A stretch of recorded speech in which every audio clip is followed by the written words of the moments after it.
오늘 하나님의 말씀 이 본문을 통해서 주님의 양이라는 제목으로 우리 하나님의 말씀 함께 듣도록 하겠습니다. 오늘의 설교 목적은요, 주님의 양의 특징이 무엇인가라고 우리가 잘 말씀을 통해서 깨달아 바르게 아는데 설교 목적이 있습니다. 주님의 양은 이런 특징이 있구나. 오늘 말씀을 보니까 그러면 이런 특징에 말씀하신 내용에 내가 부합하고 내가 그렇게 살고 내가 그렇게 지금 그렇게 신앙생활을 하고 있다면 그러면 나는 누구의 양일까요? 네, 주님의 양입니다. 그 믿음을 굳게 갖고 즐겁고 감사하게 주님을 따라가게 하는 설교 목적이 있습니다. 오늘 말씀을 이렇게 쭉 살펴보면요, 주님의 양의 특징이 있어요. 세 가지가 있는데 뭐냐면 주의 말씀을 믿고 듣고 순종하는 거예요. 그러니까 믿고 듣고 순종한 역사가 있습니다. 그런 내용들에 대해서 살펴보겠고요. 그러면서 우리는 내가 주님의 양인 것을 더 확인하고 확증하면 될 것 같습니다. 그래서 이 설교를 들으면서 내가 보니까 저 사람은 하나님 말씀을 믿지도 않고 듣지도 않고 따라 살지도 않으니까 주님의 양이 아닌가 봐. 이건 설교 목적이 아닙니다. 다른 사람을 판단하는 데 목적이 있는 것이 아니라 나를 돌아보게 하는 데 설교 목적이 있어요. 아시겠죠? 그러니까 내가 주님의 양인지를 확인하는 거지, 저 사람이 혹은 다른 누가 주님의 양이다 아니다 라는 것을 우리는 판단하는데 이 목적이 있지 않다라는 겁니다. 그리고 오늘 말씀을 통해서 주님의 양은 하나님의 강력한 은혜의 손으로 붙잡으셔서 하나님께서 늘 우리를 도우시고 또 회복시키시고 은혜 가운데 세우시고 날마다 구원을 이루어 가시는구나 라는 것을 알게 될 것입니다.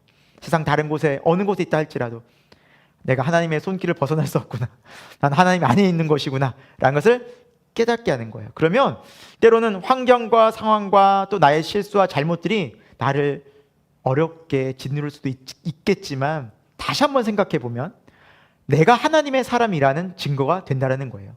그 일들을 통해서 내가 하나님을 더 깊이 알게 되고 그 일들을 통해서 나의 실수와 잘못을 통해서 더 회개하면서 하나님의 사랑을 경험한다는 사실은 내가 하나님의 양인 거예요. 우리가 이번 주 설교도 들었지만 다윗은 또 인구 조사를 하면서 교만한 죄를 짓죠. 그래서 백성이 7만 명이나 죽게 됩니다. 그곳에서 다윗 뭐합니까? 회개하잖아요. 제단을 쌓고 주님 앞에 회개하면서 하나님께서 큰 또 회복의 은혜를 주시지 않습니까? 또 그의 왕위를 계속해서 이어나가게 하시지 않습니까? 이게 하나님의 자녀의 특징이라는 거예요. 잘못과 죄와 허물과 내 불의함에 매여서 계속해서 거기에 빠져서 무기력하게 혹은 또 분내면서 있는 것이 아니라 나의 상황과 형편 있는 모습 그대로 하나님께 나아가서 하나님의 회복과 위로와 용서를 받고, 그러면 하나님께서 뭘 주십니까? 우리에게 다시 기쁨과 또 평안과 감사와 찬송이 우리 삶 속에서 회복되어지는 주님과의 관계가 화목하게 되는 놀라운 은혜 역사가 주의 백성들에게, 주님의 양들에게 임한다는 사실을 깊이 경험하게 하는데 오늘 설교의 목적이 있습니다.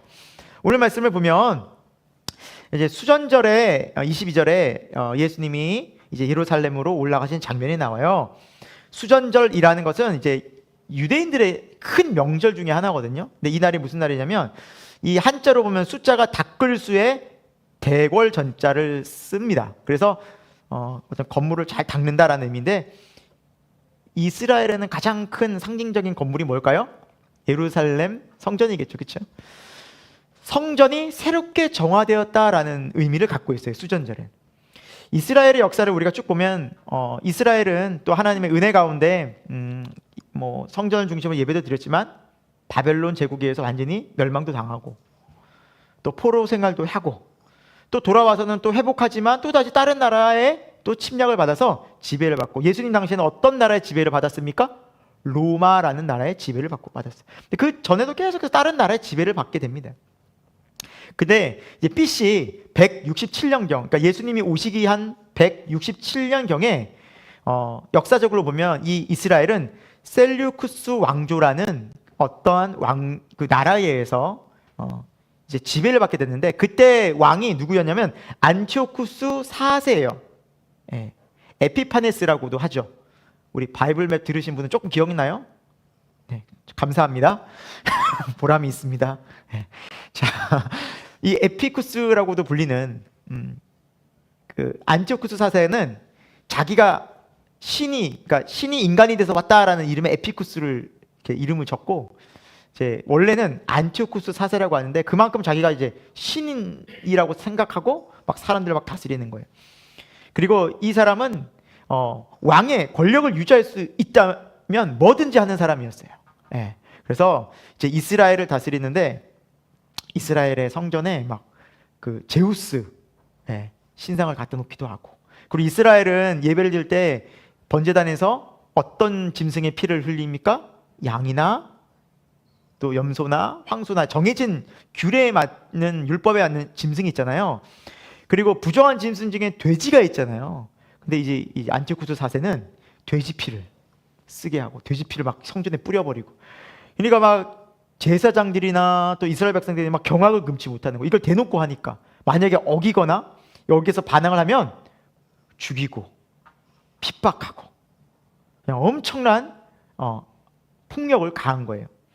그러니까 도저히 이 상황에서 이스라엘 백성들이 너무너무 화가 나고, 특히나 제사장들은 너무너무 막 이게 돼지 피가 막 성전이니까 부정하게 되고 제사들 뭐 못 드리게 하니까 결국 마따디아라는 제사장이 안 되겠다 하고 들고 일어났어요. 자신의 아들 5명과 함께 이제 군대를 조직해서 이 안티오쿠스 4세의 군대와 싸우게 됩니다. 무려 한 3년간을 싸워요. 그 사이에 이제 마따디아라는 제사장은 죽게 되고요. 그 셋째 아들인 마캅이라는 아들이 이제 이어받아서 전쟁을 수행하면서 결국에는 승리를 쟁취합니다. 그래서 이 마캅이 왕조가 회복되어져서 성전에서 이제 하나님의 뜻에 맞게 제사를 온전히 드리게 돼요. 그러니까 그런 억울함과 그런 수탈과 모욕을 겪다가 성전에서 예배를 온전히 드리니까 이스라엘 백성이 얼마나 감격스러웠겠어요. 그래서 이 마카비 왕조가 약 80년간 이 이스라엘을 예루살렘 중심으로 통치하게 돼요. 다른 나라의 지배를 받다가. 그래서 독립을 잠깐 동안 회복하는 그 시간이 있는데, 그 날을 기념해서 이제 수전절이라는 이제 어떤 날을 정해서 한 8일 동안 이스라엘을 지켰는데, 지금도 이스라엘은 하누카라는 이름을 가지고 이 수전절을 기념해요. 예, 하누카라는 뜻은 재건하다라는 뜻이거든요. 그래서 지금도 이스라엘은 이제 예루살렘이 재건되기를 또 소망하죠. 지금 예루살렘은 이슬람 교도도 거기에 성전으로 또 생각하고 있고, 또 유대인들도 그렇고 또 기독교도 그렇고, 그러니까 유대인들 입장에서는 여기에 쪼개진 거예요. 온전히 회복하지 못하니까 지금도 그들은 하누카라는 명절을 지키면서 이 수전절을 그때처럼 계속해서 지키고 있는 현재 명절이기도 합니다. 그러니까 이 명절을 지킨 이유는 뭐냐? 이스라엘의 독립과 회복이었어요. 그리고 예루살렘 성전에서 제사하는 거였어요. 근데 예수님도 이제 수전절의 명절을 지키기 위해서 예루살렘으로 가셨잖아요. 오늘은 그 배경 속에서 유대인들이 예수님께 이렇게 묻습니다. 우리 24절, 25절 한번 읽어볼까요? 자, 읽겠습니다. 시작. 유대인들이 애워싸고 이르되 당신이 언제까지나 우리의 마음을 우욕하게 하려 하나이까? 그리스도이면 밝히 말씀하소서 하니, 예수께서 대답하시되 내가 너에게 말하였으되 믿지 아니하는도다. 내가 내 아버지의 이름으로 행하는 일들이 나를 증거하는 것이거늘 이라고 말씀하고 있어요. 그러니까 예수님은 계속해서 하나님의 말씀을 전했고, 그리고 기적과 표적을 통해서 예수님이 메시아라는 것을 계속 보여주셨는데, 이 사람들은 묻는 거예요. 당신이 그리스도라면 밝히 말하소서라고 질문하니까 예수님이 뭐라 말씀하세요? 아니 내가 지금까지 계속 복음 전하고 또 그리고 이렇게 기적 표적 일으키면서 내가 구약의 메시아라는 걸 알려왔는데 어떻게 너희는 나에게 그런 말을 하느냐라고 예수님이 반문하시는 거예요. 이렇게 했는데 왜 나를 믿지 않느냐라는 거예요. 여러분, 왜 그들은 예수님을 구원자로 메시아로 믿지 않았을까요? 왜 그들은 인정하지 않았을까요? 이 당시 유대인들은 마카비, 아까 전에 그 셀루쿠스 황제를 이렇게 대적해서 성전을 회복해서 다시 다른 이민족들을 몰아내고 유대인들만의 나라를 다시 회복하는 그러한 마카비 같은 강력한 메시아를 원했어요. 그러니까 이 땅에서의 민족, 유대 민족을 해방시킬 그런 구세주를 원하고 있었어요. 그렇다면 그런 메시아라면 이 이스라엘을 지금 어떤 나라에서 해방시키는 걸까요? 로마라는 것이죠. 로마에서 해방시키고 이 이스라엘을 독립시킬 그런 메시아를 원했는데 예수님은 그런 의지가 전혀 없는 거예요. 군대를 조직하거나 사람들을 모아가지고 야 무기를 만들자, 내가 앞장서리라, 나를 따르라, 이런 건 전혀 없이 하나님 나라를 전하고 사람 병자를 고치고 그리고 그들과 함께 식사하고 또 그들을 사랑으로 대하고 뭐 전쟁하거나 이 나라를 회복시킬 전혀 그런 기미가 없는 거예요. 그러니까 그 속에서 이들은 의심이 생긴 거예요. 당신이 진짜 메시아가 맞다면 밝히 드러내라 라고 이야기를 했던 것입니다. 그들이 원하는 메시아는 어떤 메시아였습니까? 바로 이 땅에서의 메시아예요. 우리가 잘 먹고 잘 살고 안전하게 우리의 거처를 마련하실 그런 메시아. 그런데 하나님 오신 목적은 뭐예요? 하나님 나라예요. 이 땅에서 오히려 출세상하여 하나님의 영원한 나라를 우리에게 마음에 주기 위해서 예수님 오셨다는 겁니다. 여러분, 우리가 예수님을 믿는 것도 또 예수님을 따르는 것도 혹여 이 세상에서 뭔가 내가 더 이루고 더 원하고 더 내가 얻고 싶어서 예수님을 믿고 따른다면 우리는 온전히 예수님을 따르기 힘들고 정말 메시아를 만나기 힘들다는 거죠. 오히려 예수님은 우리를 출세상시킵니다. 아, 이 세상이 우리가 안주할 곳은 아니구나. 이 세상이 내가 마음 둘 곳은 아니구나. 내 마음은 하나님께 가 있어야 되고 영원한 하나님 나라를 소망해야 하는 것이구나 라는 것이 복음의 메시지라는 것을 믿으시기 바랍니다. 오늘 우리는 그런 마음으로 주님을 바라볼 때 주님께서는 우리를 기쁘게 맞아주시고 천국의 복음을 실제되게 하실 줄로 믿습니다. 예수님은 이렇게 말을 듣지 않고 믿지 않는 자들에 대해서 이렇게 다시 한번 말씀해 주셨어요. 26절, 27절 같이 한번 보겠습니다. 이 말씀을 보면 예수님의 양이라면 이런 변화가 있다라는 것을 보여주는데요. 한번 읽습니다. 26, 27 시작. 너희가 내 양이 아니므로 믿지 아니하는도다. 내 양은 내 음성을 들으며 나는 그들을 알며 그들은 나를 따르느니라. 아멘. 예수님이 분명히 말씀하시죠. 내 양이라면 나를 믿는다는 거예요. 믿는다는 거. 믿는다는 말은 다른 말로 하면 신뢰한다는 거예요. 그걸 받아들인다는 거예요. 예수님의 말씀을. 아, 그렇군요. 인정한다는 거예요. 근데 그걸 전혀 하지 않고 이들은 계속해서 예수님을 배척하잖아요. 배척하고. 27절에 보니까 또 주님의 양의 특징이 뭐예요? 주님의 말씀을 잘 들어요. 그러니까 여기서 듣는다는 의미는 듣고 내가 판단해서 걸러서 받아들일 건 받아들이고 내가 배척할 건 배척하고 내가 기준이 있어서 받는 것이 아니라 주님 말씀 그대로 기쁨으로 아멘하는 거예요. 아, 그렇군요. 아멘이군요. 하나님의 마음이 그런 것이군요 라고 기쁘게 하나님 말씀을 수용하는 거예요. 내 마음에 받아들여요. 이게 듣는다는 거예요. 그리고 끝으로 잘 들었다면 이제는 뭐 해요? 따라 살아요. 아, 이렇게 살아야 되는 거예요. 내가 이걸 하지 않았구나. 회개해야겠구나. 하나님의 말씀대로 내가 살지 않았구나. 아, 주님 죄송합니다. 내가 교만했습니다. 거만했습니다. 거짓됐습니다. 라고 회개하게 되는 거예요. 그러니까 진실로 그런 모습을 보이는 사람들은 주님의 양이지만 반대로 믿지 않아요. 하나님 말씀. 거부해요. 그리고 듣긴 듣지만 판단해요. 내가 저거 아닌데, 아닌 것 같은데. 그리고 순종치 않아요. 저렇게 살기 원하지 않아 라고 예수님을 배척한다면 그 사람은 주님의 양이 아니라는 거예요. 여러분, 분간하기가 쉬워요? 어려워요? 주님의 양인지 아닌지? 쉽잖아요. 여러분에게 적용시켜주면 돼요. 여러분, 주님의 말씀이 믿어져요? 이게 듣는 게 좋아요? 주님 말씀? 싫으면 여기 있지 않겠죠. 오늘 이 자리에 저녁 시간에 여기 왜 와 있어요? 쉬죠. 네. 8시 반부터 매일 1일 드라마 하잖아요. 그거 보고 9시 뉴스 보고 있겠죠. 네. 그렇죠. 아예 안 들어요. 듣질 않아요. 더군다나 주님 말씀하시는 말씀을 따라 살아요? 안 살죠. 회개하지 않죠. 세 가지 있으세요, 여러분? 그건 주님의 양인 거예요. 주님이 막 여러분 꿈속에 나타나서 혹은 막 목소리를 넌 내 양이다 이렇게 말하지 않아요. 그런 신비한 거 요구하지 마세요. 그렇게 응답하지 않아요. 말씀으로 이미 다 분별하고 알려지도록 이렇게 해 주셨잖아요. 내가 주님의 양인 걸 믿으시면 돼요. 이제 이거에 정확한 증거가 어디 있어요? 명확하게 예수님이 직접 인간에 대해서 말씀해 주셨잖아요. 믿으면 돼요. 믿으셔요? 나 주님께 속해 있구나. 나 주님의 사람이구나. 그리고 주님의 사람의 특징은 주님이 우리를 붙잡으시고 영생을 주셔서 영원히 우리로 멸망치 않게 하신다는 거예요. 우리 28절, 29절, 30절 같이 읽습니다. 28, 29, 30 시작. 내가 그들에게 영생을 주노니 또 없느니라. 그들을 주신 내 아버지는 만물보다 크심에 아무도 아버지 손에서 빼앗을 수 없느니라. 나와 아버지는 하나이니라 하신대. 아멘. 네, 30절까지 우리 함께 읽었는데요. 예수님께서 뭘 주셨다고 해서요? 영생. 그렇죠?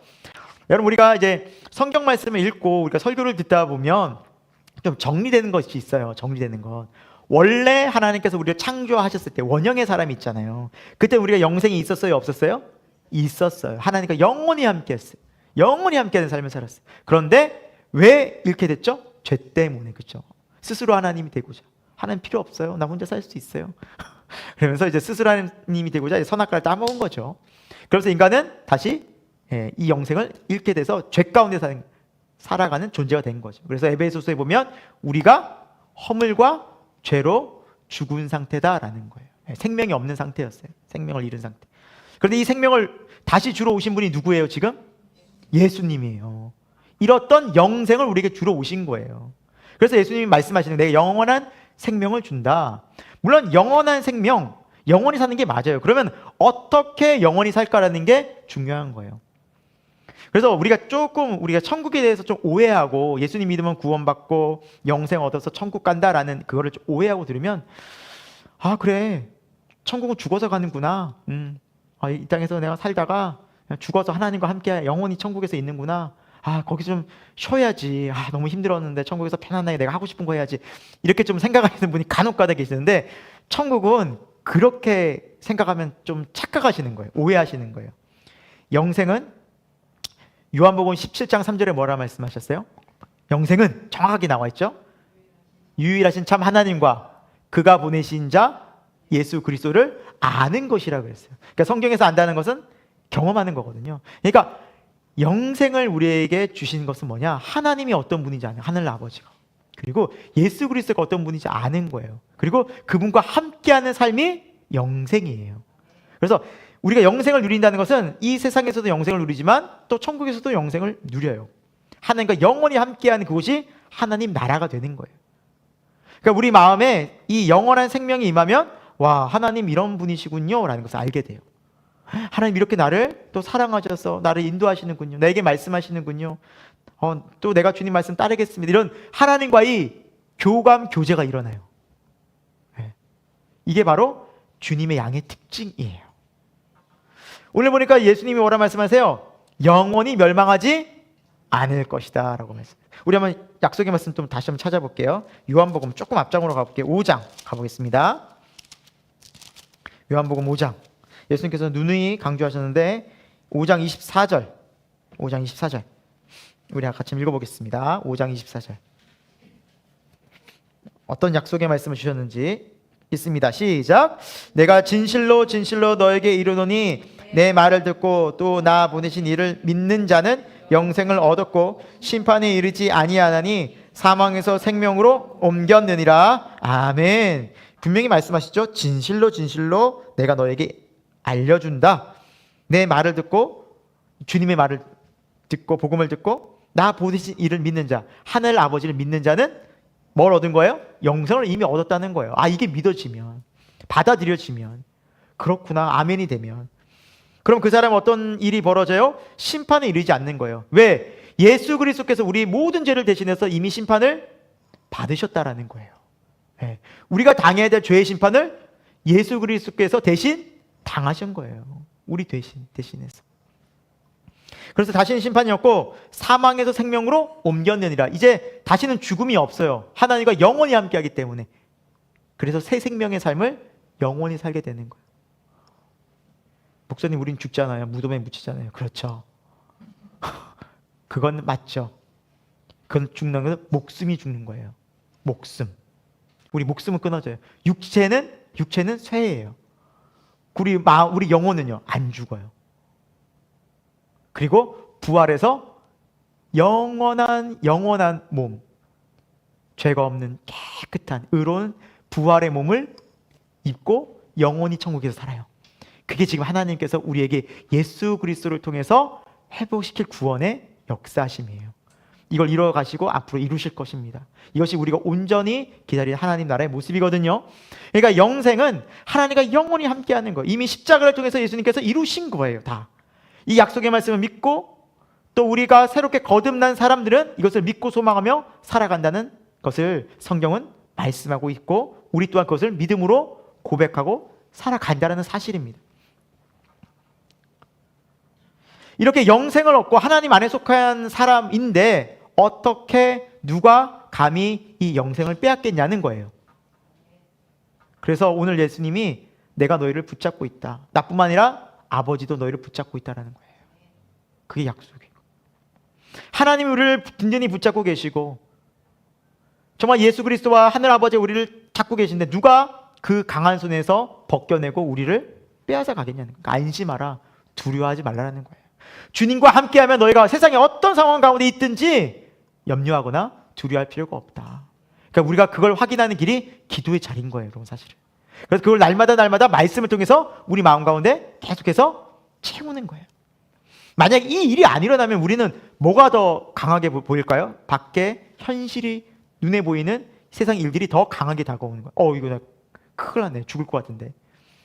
지금 당장 이렇게 금전적인 문제가 생겨서 당장 어떻게 살지? 사람과의 관계가 지금 어려운데 내가 지금 여기서 어떻게 회복이 될까? 근데 그 문제들이 더 내 삶을 지배하게 된다는 사실이죠. 그러나 실제로 우리가 이 믿음 가운데 굳건히 성령이 충만하면 이것은 나를 지배할 수 없고 나를 무너뜨릴 수 없고 내 마음을 하나님이 함께하는 내 마음을 도저히 이것들이 대체할 수 없구나. 주님이 내 마음 중심이고 감사할 수 있구나. 평안할 수 있구나. 기뻐할 수 있구나. 왜? 주님이 함께 하시니까. 주님이 우리를 도우시니까. 여러분 그래서 성경에서 끊임없이 얘기하는 것이 뭐냐? 우리의 연약함과 우리의 부족함과 우리의 죄를 집중하는 것이 아니라 언제나 믿음은 우리의 시선을 어디에 둬야 되는 거예요? 하나님께 두는 거예요. 하나님께. 그러니까 이 작업이 계속해서 끊임없이 일어나는 게 영적 싸움인 거예요. 영적 싸움인 거예요. 우리가 주일날에도 살펴보지 않았습니까? 시편 30편, 32편 두 시편 다 다윗의 시잖아요. 우리아의 아내 밧세바를 취하고 간음죄, 살인죄, 또 교만한 죄를 짓다가 다윗이 큰 또 고통 가운데 임했을 때 다윗이 정말 잘한 게 있어요. 죄를 이렇게 큰 죄를 졌고 어떻게 보면 이게 죄를 져서 좀 안 좋은 일도 겪었지만 다윗이 정말 잘한 게 항상 하나님께 나가요. 다윗은 어떤 경우든 예외 없이 연약할 때나 부족할 때나 잘났을 때나 못났을 때나 죄 지었을 때나 항상 누구를 찾아요? 하나님이죠. 그러니까 하나님 이걸 기뻐하시는 거예요. 그러면서 동시에 항상 하나님으로부터 뭘 누려요? 회복을 누려요. 기쁨과 평안, 감사. 그래서 다윗의 시편을 보면 항상 그게 있어요. 마지막에는 내가 주를 찬양합니다. 내가 주께 감사합니다. 사울 왕에게 쫓기면서 광야에서 굴 속에서 헤매더라도 거기서 주님 너무 힘듭니다. 주님 나를 도우소서 하다가 마지막에는 주여 찬양하나이다. 내가 주를 소리 높여 찬양하나이다. 감사나 이렇게 바뀌어요. 그러니까 다윗은 그거를 철저히 경험한 사람이고 그것을 알고 실제적으로 삶에 누린 사람이에요. 여러분 다윗이 가진 믿음과 우리가 갖고 있는 믿음이 차이가 있을까요? 없어요. 왜? 하나님 이후로부터 왔잖아요. 그러니까 같은 하나님을 믿잖아요. 그러니까 우리가 어떤 상황이 있든지 하나님을 바라보고 하나님을 소망하는 게 우리의 진짜 힘이라는 것. 여러분 꼭 믿고 이제 순종할 수 있기를 축원드립니다. 이걸 얼마나 하느냐에 따라서 우리 믿음이 더 성장하고 깊어지는 겁니다. 여러분 이사야서 41장 10절에도 이런 말씀이 있어요. 제가 한번 읽어드릴게요. 두려워하지 말라. 내가 너와 함께 함이라. 놀라지 말라. 나는 내 하나님이 됨이라. 내가 너를 굳세게 하리라. 참으로 너를 도와주리라. 참으로 나의 의로운 오른손으로 너를 붙들리라 라고 말씀하고 있어요. 또 손 나오잖아요. 주님의 강한 손. 주님의 강한 손이 나를 붙잡고 계시고, 오늘도 주님의 강한 손이 나를 붙들고 계신다면 여러분이 지금 염려하고 걱정하고 두려워하는 것들 다 하나님 앞으로 갖고 나가서 십자가에서 처리하고 내가 주님과 함께 가리라. 혹 어렵고 힘들어도 주님이 홀로 내버려 두지 않으실 거예요. 아멘? 이걸 믿으셔야 돼요. 그래서 시편 23편은 여호와는 나의 목자시니 내게 부족함이 없으리로다 쭉 말씀하시고, 뒤에 하반절에 보면은 내가 사망의 음침한 골짜기로 다닐지라도 해를 두려워하지 않을 것은 주께서 나와 함께 하심이라. 아멘. 여러분, 이것이 정말 믿음이에요. 때로는 주님이 사망의 음침한 골짜기 같은 두려움에, 또 염려에, 때로는 정말 세상의 어려움에, 내 감당치 못한 어려움에 우리를 몰아갈 수도 있어요. 그러나 그 속에서 주님을 우리가 바라보는 게 믿음이라는 거죠. 하나님은 그런 어려움도 통과하게 하십니다. 그 동굴같이 칠흑같이 어두운 터널들, 그리고 내가 예상치 못한 어려운 환경들. 왜 그럴까요? 거기서 누굴 더 붙들라고요? 하나님 더 붙들라고. 왜냐하면 우리의 믿음은요, 이론적으로 생각적으로 성장되지 않아요. 내가 예수님 잘 믿어야지, 예수님께 정말 기도 많이 해야지, 내가 정말 예수님에 꼭 붙들어야지. 아니요. 이렇게 생각으로 우리 신앙은 잘하지 않아요. 진짜 그 상황이 하나님 딱 던져놔요. 그리고 진짜 나를 바라보게 하셔요. 그건 다른 거예요, 여러분. 그게 진짜 믿음이거든요. 그래서 여러분 지금 어려운 상황이 분명히 있는 분들 있어요. 또 우리 상황은 괜찮은 하지만 또 언젠가 또 어려워져요. 그때마다 어떻게 하시라고요? 하나님만 바라봐요. 여호와는 나의 목자십니다. 그리고 우리 시편에도 읽었잖아요. 밤에 잘 때, 저녁에 잘 때 노여움과 세상의 어려움과 힘듦 속에서 기도하고 주무시라고. 그건 아침을 기쁨으로 주님 은혜 아래 소망 가운데 맞이할 수 있을 거라고. 우리가 그런 삶을 살 수 있도록 하나님이 예수 그리스도를 통해서 우리에게 영생을 주셨어요. 누려야 돼요. 경험해야 돼요. 제가 자주 듣는 비유 중에 하나가 뭐냐면, 집에 냉장고도 있고 TV도 있고 컴퓨터도 다 있고 세탁기도 다 있는데, 건조기도 다 있고 한데, 하나 더 쓸까요? 식기세척기도 다 있고 한데 코드가 안 꽂혀져 있어요. 코드를 안 꼽았어요. 그럼 써요, 못 써요? 아무것도 못 쓴 거예요. 전기 아무리 들어봐야 소용없어요. 믿음의 코드를 꼽아야 돼요. 그게 기도예요, 여러분. 아무리 그거 있으면 뭐예요? 실제로 사용해야 내 거가 되잖아요. 아무리 하나님 이렇게 나와 함께 하시는구나, 나를 붙잡으시는구나, 나를 도우시는구나, 찬송을 회복시키시는구나, 은혜의 하나님이시고, 아니 아무리 얘기해봐야 뭐하냐고요. 우리가 그걸 경험해보지 못하면, 내게 안 되면 그게 무슨 소용이 있냐고요.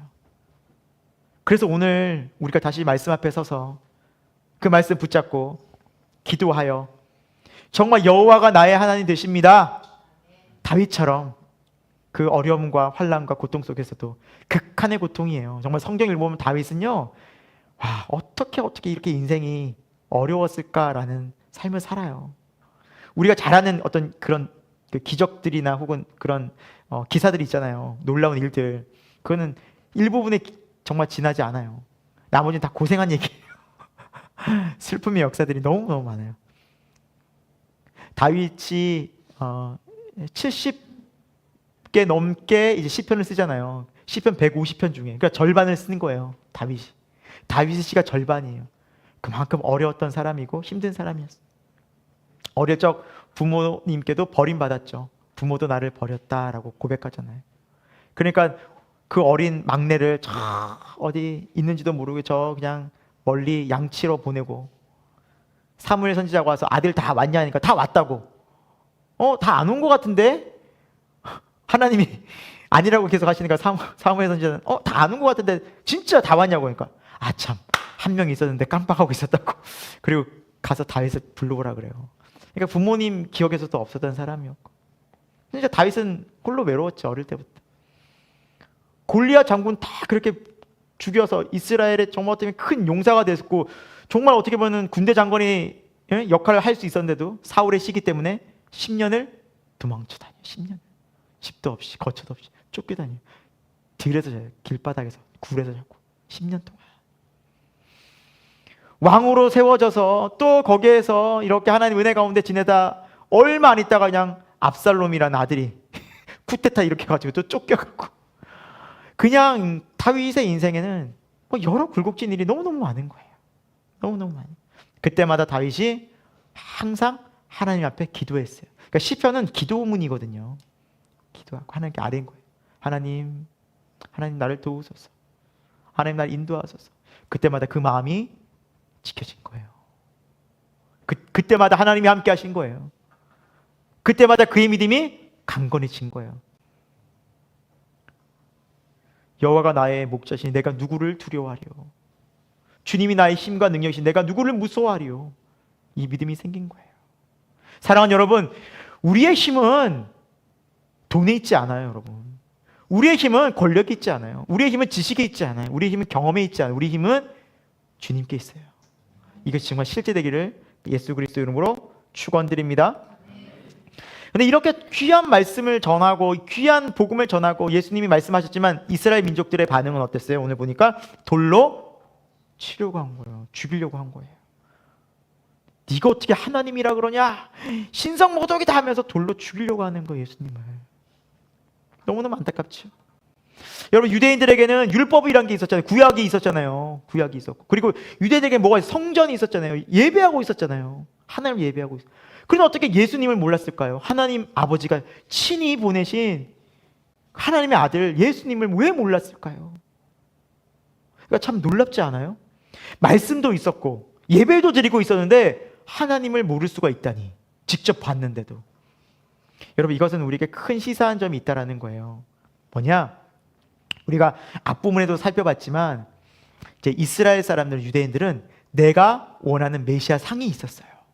이 땅에서 우리를 잘 되게 만들고 해방시키고 우리 민족을 해방시키고 포로에서 해방시키고 잘 먹고 잘 살게 만드는 그러한 하나님에 대한 모습이 있었던 거예요. 다른 말로 하면 이것을 뭐라 그래요? 두 글자로 우상. 너를 위해 새긴 우상을 만들지 말라. 이게 우상이에요. 하나님도 우상처럼 만들면 그렇게 되는 거예요. 자기가 만든 하나님이 있으면 이거 우상 되는 거예요. 우리가 로드십 때 이번 주에 그걸 봤잖아요. 형상에 대해서 만들, 그렇죠? 하나님에 대해서 내가 만드는 형상이 있으면 그것도 우상이라고 우리가 책을 보고 말씀을 다시 한번 봤잖아요. 그러니까 이들은 어떤 특징이 있었냐면 잘 먹고 잘 살게만 해주면 이 땅에서 이 세상에서의 뭔가를 우리가 이룰 수 있게 해준다면 어떤 우상이든 괜찮아. 하나님 같은 우상이 다 괜찮아. 그러면 돼. 하나님도 그런 분이셔야만 해. 그러면서 그들이 만든 하나님이 있었어요. 그걸 가지고 소원하면서 빈 거예요. 하나님께 제사 드린 거예요. 그걸 소원하면서 율법을 지킨 거예요. 그러니까 예수님 보실 때 얼마나 안타까우셨겠어요. 율법은 하나님 사랑이고 이웃 사랑이고, 그리고 우리가 율법을 지켜서 구원받는 것이 아니라 내가 율법을 지킬 수 없는 죄인이구나라고 회개하면서 그 은혜로 구원받는 것을 알려주셨건만 다 그 본질은 다 사라지고 그들을 나름대로 그들의 각색해서 다 종교화시켜버리니 예수님이 얼마나 안타까우셨겠어요. 성전에서 그래서 매매하는 자들의 상을 엎으시고 바리새인들에게, 서기관들에게 이 독사의 자식들아, 이 회칠한 무덤이다라고 그들에게 강하게 말씀하지 않으셨습니까? 여러분, 이것은 우리에게 시사한 바가 매우 커요. 우리가 성경을 보고 있잖아요. 우리도 똑같이 예배를 드리잖아요. 그러나 내 마음에 정말 왜 예수님을 믿고 왜 하나님을 찾고 왜 우리가 말씀을 보고 왜 기도하냐는 거예요.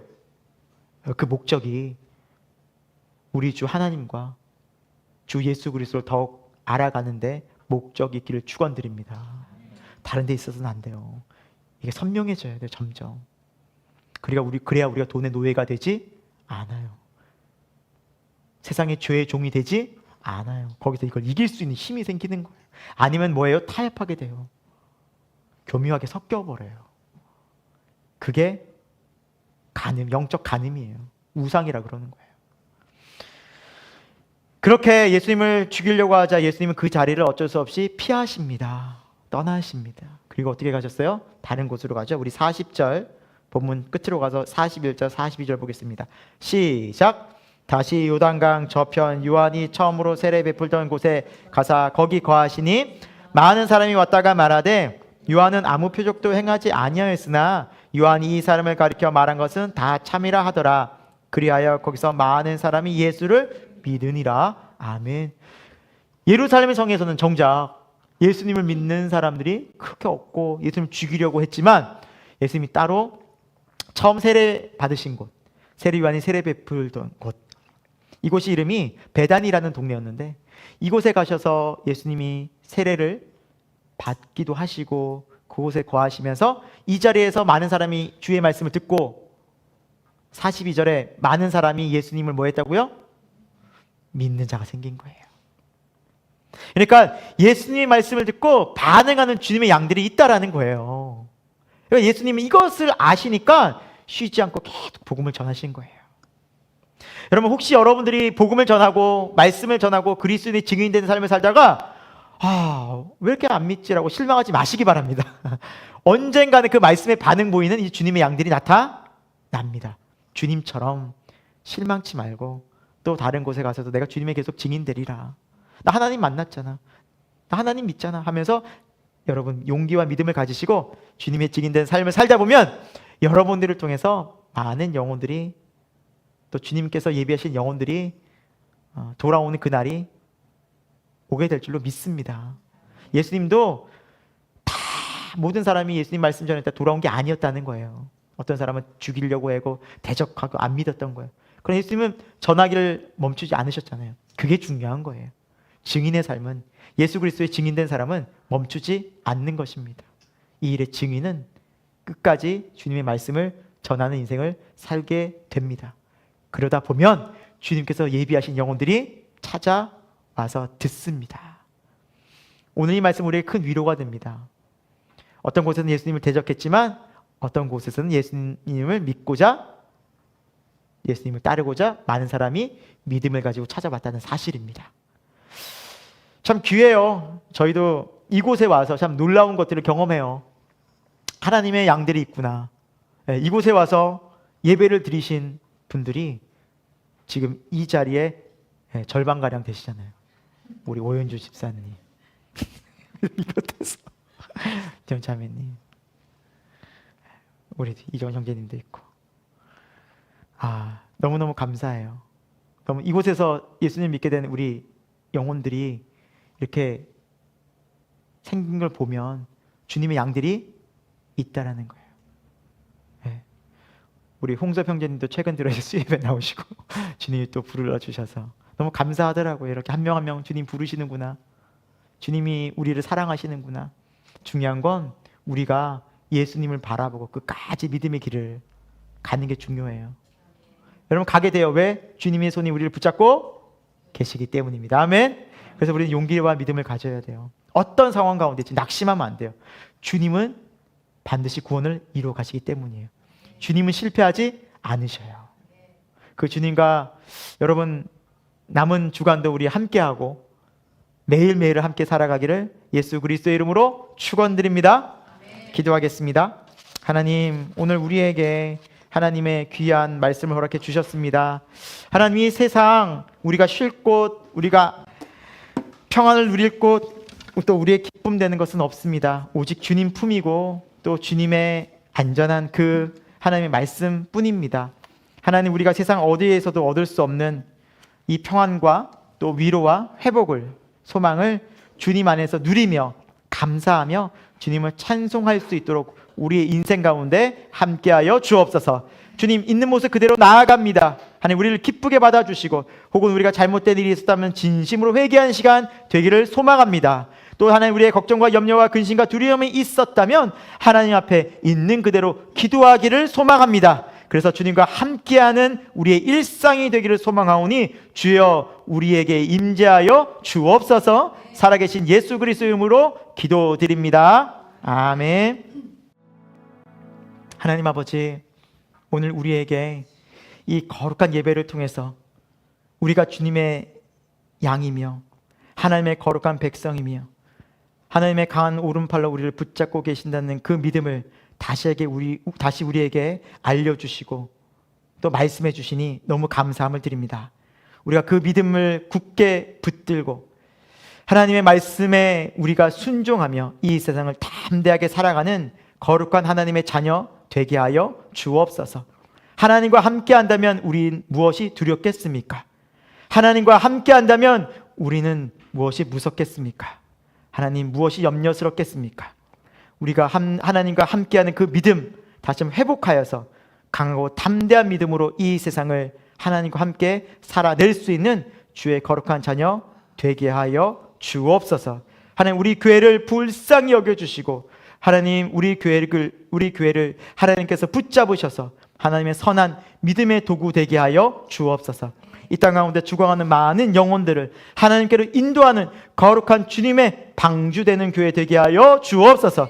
우리 교회가 하나님 말씀이 살아있고 복음이 생명력 있으며 십자가의 그 사랑과 은혜와 능력이 그 구원이 우리 삶 속에서 실제되어지는 믿음의 역사가 일어나는 교회 되게 하여 주옵소서. 그래서 이 교회를 통해서 잠자던 영혼 깨어나고 죽어가던 영혼 새 생명 얻으며 하나님의 거룩한 자녀로 이 세상 속에 주의 증인 될 수 있도록 하나님 우리 교회를 사용하여 주옵소서. 하나님 이 나라를 위해 기도합니다. 이 나라가 지금 많이 혼란스럽습니다. 어지럽습니다. 국민들은 분열되어져 가고 있습니다. 하나님 이 땅 민족을 긍휼히 여겨주시고 항상 어려운 국가적 위기 때마다 교회는 이 나라를 위해서 기도했습니다. 그래서 하나님께서 지금까지 이 나라를 보호하시고 지켜주시고 온 땅 가운데 복음을 전하는 세계 선교하는 그런 자유 대한민국이 되게 해주심에 감사함을 드립니다. 하나님 그런 나라로 이 나라를 사용하여 주시기를 간절히 소망합니다. 하나님께서 또 예비하신 그런 지도자가 잘 뽑힐 수 있도록 우리가 기도하는 마음으로 하나님 이 나라를 위해서 또한 기도하며 나아가고 하나님께 의탁하며 나아가는 우리는 기도하는 그 믿음의 한 사람 될 수 있도록 도와주옵소서. 특별히 저 북녘 땅을 불쌍히 여겨 주옵소서.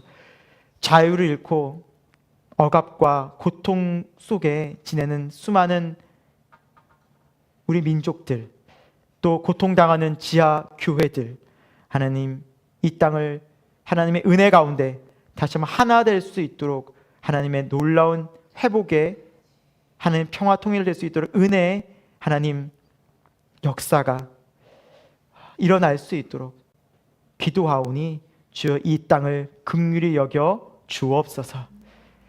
지금은 우리 주 예수 그리스도의 놀라우신 십자가의 은혜와 하나님 아버지 그 영원하신 사랑하심과 성령 하나님의 감화 감동 역사하심이 우리는 주님의 양이며 하나님의 백성으로서 이 세상을 살아가고 매일매일 주님이 우리와 동행하심을 다시 한번 말씀을 통해 또 기도와 찬양을 통해 우리에게 말씀하신 주님을 의지하며 나아가는 우리 새생명교회 모든 교우들과 저들의 가정과 일터 가운데 또 이 교회와 이 민족 가운데 지금부터 영원토록 함께 하옵시기를 간절히 축원하옵나이다. 아멘.